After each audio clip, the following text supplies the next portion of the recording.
Penuntun Saat Teduh Sinode Gereja Kristen Jakarta, Selasa 17 November 2020. Lembut hati dibalas tegar tengkuk. Terambil dari Keluaran pasal 32 ayat 1-14. Ketika bangsa itu melihat bahwa Musa mengundur-undurkan turun dari gunung itu, maka berkumpullah mereka mengerumuni Harun dan berkata kepadanya, "Mari, buatlah untuk kami Allah yang akan berjalan di depan kami, sebab Musa ini orang yang telah memimpin kami keluar dari tanah Mesir. Kami tidak tahu apa yang telah terjadi dengan dia." Lalu berkatalah Harun kepada mereka, "Tanggalkanlah anting-anting emas yang ada pada telinga istrimu, anakmu laki-laki dan perempuan, dan bawalah semuanya kepadaku." Lalu seluruh bangsa itu menanggalkan anting-anting emas yang ada pada telinga mereka dan membawanya kepada Harun. Diterimanya itu dari tangan mereka, dibentuknya dengan pahat dan dibuatnyalah daripadanya anak lembu tuangan. Kemudian berkatalah mereka, "Hai Israel, inilah Allahmu yang telah menuntun engkau keluar dari tanah Mesir."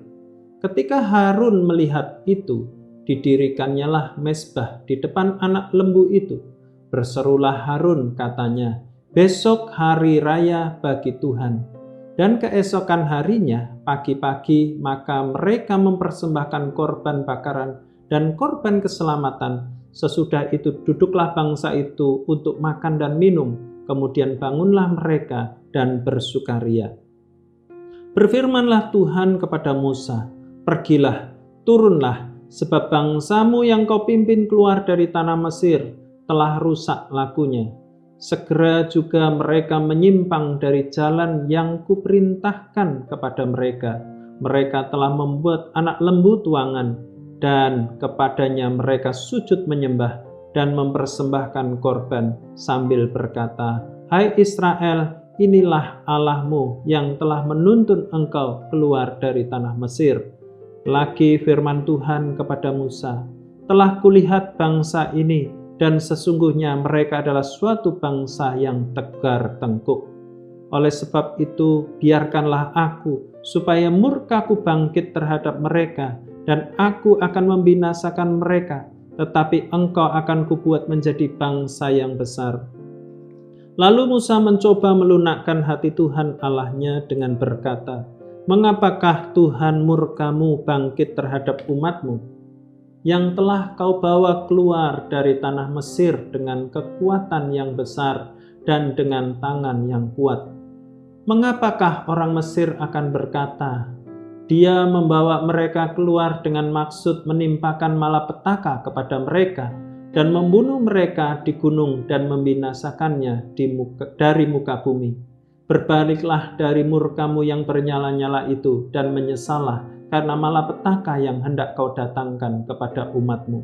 Ingatlah kepada Abraham, Ishak dan Israel, hamba-hambamu itu, sebab kepada mereka engkau telah bersumpah demi dirimu sendiri, dengan berfirman kepada mereka, Aku akan membuat keturunanmu sebanyak bintang di langit, dan seluruh negeri yang telah kau janjikan ini akan kuberikan kepada keturunanmu, supaya dimilikinya untuk selama-lamanya. Dan menyesalah Tuhan karena malapetaka yang dirancangkannya untuk umatnya." Tanah liat merupakan bahan yang biasa digunakan untuk membuat bejana, karena lunak dan mudah dibentuk. Sang penjunan mampu membentuk bejana dengan berbagai bentuk dan ukuran seturut kehendaknya. Hal itu hanya dapat dilakukan selama tanah liat memiliki sifat lembutnya. Apabila telah menjadi keras, tentu menjadi sulit untuk dibentuk. Berulang kali dalam Alkitab, Tuhan sendiri menyebut bangsa Israel sebagai bangsa yang tegar tengkuk, keras kepala, bahkan berkepala batu. Tegar tengkuk dalam Kamus Besar Bahasa Indonesia berarti keras kepala, tidak mau menurut. Mengapa orang Israel disebut tegar tengkuk?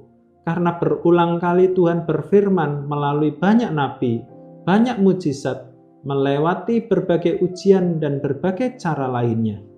Semua itu terjadi agar Israel percaya dan menjadikan Dia menjadi satu-satunya Tuhan yang layak disembah.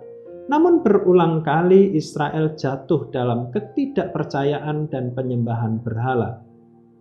Dalam sejarah, kita bisa melihat berbagai proses pembentukan, bahkan hukuman menimpa bangsa Israel yang merupakan bangsa pilihan Tuhan.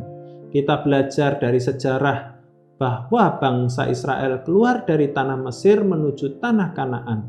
Mereka berjalan selama 40 tahun lamanya tanpa rusak kasut yang digunakan. Padahal perjalanan ini harusnya bisa ditempuh dalam waktu kurang dari 1 tahun. Orang-orang Israel yang keluar dari Mesir semuanya binasa, kecuali Yosua dan Kaleb. Ada yang karena sakit penyakit, perang, tulah, dan lain sebagainya. Tapi Tuhan terus menyertai perjalanan ini dan mengajarkan bangsa Israel untuk merendahkan dirinya dan menghidupi kebenaran firman Tuhan. Seringkali Tuhan menegur dan berbicara kepada kita melalui firman Tuhan, melalui kejadian-kejadian dalam hidup kita, serta melalui orang-orang di sekitar kita.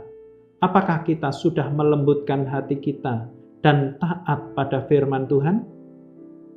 Dibentuk Tuhan memang tidak mudah, tetapi akan berakhir dengan indah. Tuhan Yesus memberkati.